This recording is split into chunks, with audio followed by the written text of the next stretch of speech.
I can't tell if it's because I'm getting older or if I'm becoming wiser.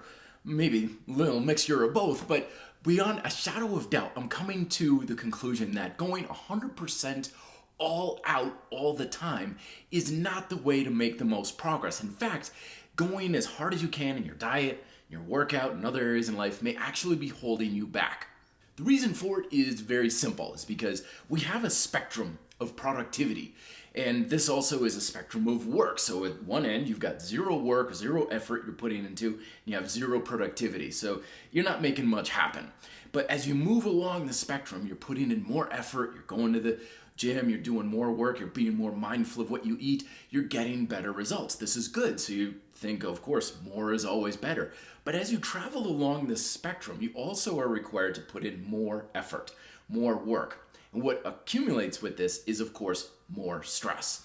At first, it's no big deal. The cost is pretty low, but the higher you go, the higher the cost goes, which isn't too bad, and some people can bear more of a cost than others.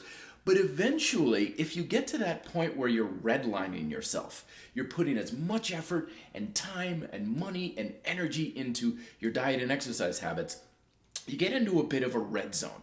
And at this point, you elicit a bit of a fight or flight response because your body, your mind, your lifestyle is maxed out.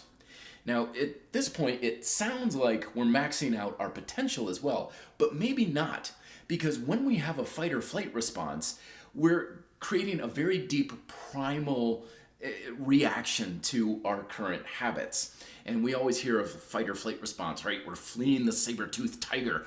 And that's kind of what it's for. Is when we have a fight or flight response, it's due to an acute stress that says you're in a bad situation. And of course, when we're in such a situation, we're supposed to either fight the saber-toothed tiger or flee the saber-toothed tiger. In other words, neutralize the threat. But when we're always going to this level, you're always pushing as hard as you can. It's not an acute amount of stress, it's chronic. So you're constantly at this point, and you still have that fight or flight response, which means everything in your system is gonna say, get out of this scenario.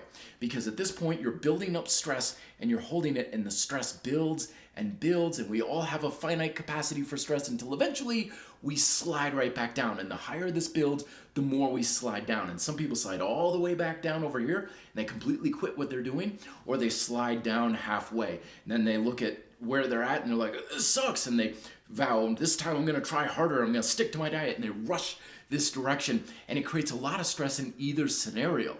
So maybe the real solution isn't to go 100% all the time, it's to go like 80% most of the time. Where you're here, this is a place where you can still make a lot of progress.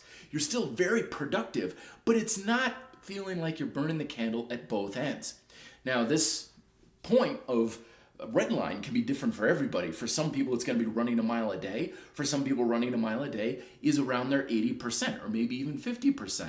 So you're going to have to kind of feel this one out to see what your scenario is like. Plus, it can change. Like at one point in your life, you could be working out every day and be great. Other times, working out every day could be putting you at that red line response. And it also doesn't mean that you should always be here. You know, I hear that all the time. People say, always go to failure or never go to failure. It's not a black or white issue. It doesn't say don't go to your red line. Basically, the point of this video isn't saying don't go to red line. It's saying don't go to red line all the time.